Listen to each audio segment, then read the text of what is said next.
Hello, hi mga nay! Sa pagkakaalala ko ay Sunday ng araw na to. At ako nga ang nahuling bumangon.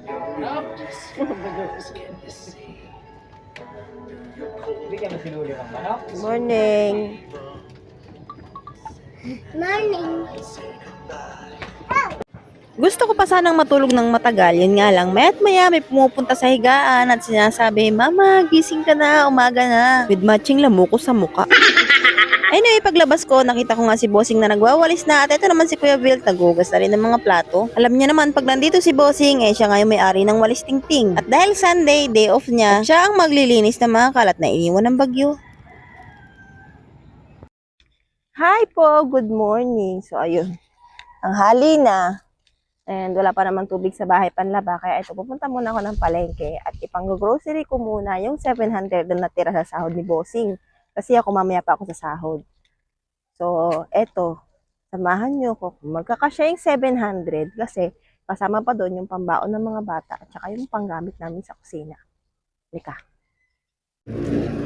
Siyempre, lakad mode muna ang inahan dahil naman 700 nga lang yung pagkakasyahin ko. Sayang din yung 35 pesos, pambili ko rin ng tinapay yun. At halika, mag-grocery muna tayo.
Pagkatapos ko sa grocery, namili nga rin muna ako ng 1.5 kilong bigas dahil mamayang gabi pa ako makakapag-uwi ng bigas. Tapos namili rin ako ng tinapay at ng pagkain ng mga pato. Kumukuha kasi kami ng bigas sa mga amo namin tapos kinakaltas yun ng 2 kaltas. Maigi nga rin na meron silang bigas kasi kahit papano hindi kami namumblema kung saan kami kukuha. O kaya naman kapag hindi na kasya sa budget namin, hindi na kami naiisip kung paano pagkakasyahin yung mga pera namin. Anyway, etong at lakad mode pa rin pa uwi kahit na meron ng bitbit. Nakakapanghinayang naman kasi yung pamasahe lalo na at medyo malapit lang naman at konti lang naman yung bitbit. At pag uwi ko nga, inabotan ko si Bossing na naglilinis ng mga isda. Nakaba ko kasi si Kuya Bill at siya na nga yung naglinis dahil naghuhugas ng plato si Kuya Bill. Pagdating ko rin nagsalang na rin agad ako ng sinaing dahil medyo tanghali na. Pagkaganitong oras gutom na nga si Bossing dahil sanay yun na nag-aalmusal ng kanin. Kami kasi ng mga bata, sanay naman kami na kape at tinapay lang sa umaga. At syempre dahil Sunday, lambada mode on nga tayo. Sa bagay, araw-araw naman talagang naglalaba at hindi pa nga rin maubos-ubos. Anyway, ma-share ko lang din mga nay na 1 year na nga itong aking page. 1 year na din mula nung nahak yung aking Munatas Daily. Ang laki nga din ang panghihinayang ko sa page na yun kasi ang dami ko nga rin mga video doon. At nandun yung mga memories na nag-uumpisa pa lang ako sa vlogging. Tapos yung mga video ko doon is yung about sa aking pagtatanim, pamamasura at pagtitinda. Yung mga vlog ko kasi ngayon more on working mom na lang at puro paglalaba. Kaya nakakamiss din yung mga vlog ko dati. Pero pasasaan ba at soon ma-achieve ko uling makapagtanim. Lalong-lalo na at nandito na uli si Bossing kasama namin. Naalala ko nandun nga din pala sa page na yun yung mga memories ng mga binigay sa akin ng aking mga followers. Lalong-lalo na lagi yung padala ni Mama She at ni Mama J. Pati na rin yung ibang opening ko ng mga parcel at yung padala ng mga iba ko pang followers. Ay nako, ang sarap lang din balikan ng mga video na yun. Yun nga lang, hindi ko na nga siya makuha kasi baka mamaya makopyright ako. Pwede siguro yun reaction video ko rin no? Oo nga, parang gusto kong gawin yun. Minsan nga matry kung hindi ako makakopyright. Anyway, nilabas ko nga lang din pala yung mga isinampay ko nung gabi. Mas maganda rin kasi talaga na naaarawan sila para yung amoy naaalis. At nang matapos na ako magsampay, binanlawan ko na nga rin itong mga kumot na pinaikot ko sa washing. Kailangan kasi bago ko makapasok maisampay ko nga tong mga to dahil wala nga kaming gagamitin pagkagabi. Kasabay ng pagbabanlaw ko naglalaro nga rin yung mga bata dito sa may mini ilog. Nagkakaroon kasi ng mini ilog dito kapag kasunod-sunod yung araw na pag-ulan.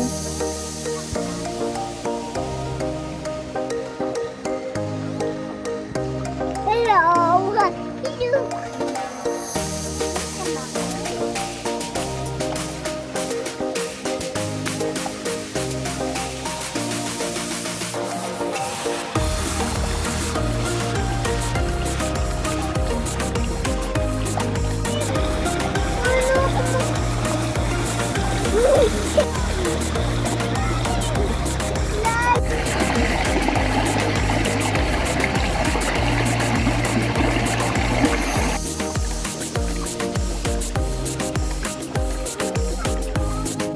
Pagkatapos kong magbanlaw naka-dryer nga uli ako sa kapitbahay. Sinama ko na nga si Kuya Vilk dito para sa kanya ko ibilin na iakyat na nga lang yan kapag ka natuyo at isampay. At habang nagda-dryer kami, kumakain na nga rin ako. Malilate na naman kasi ako for today's video kaya tinuruan ko na nga si Kuya Ivan kung paano mag-dryer. At fast forward, nasa store na nga rin ako. Medyo late yung delivery namin nung araw na to kaya naman kanya-kanyang hanap nga kami kung anong gagawin. Nakakatawa nga kasi kapag ka ganitong wala kaming magawa, pati yung sahig na kukuskus namin ng sponge. Take note, sponge na gamit po ha, hindi yung panghugas namin ng plato.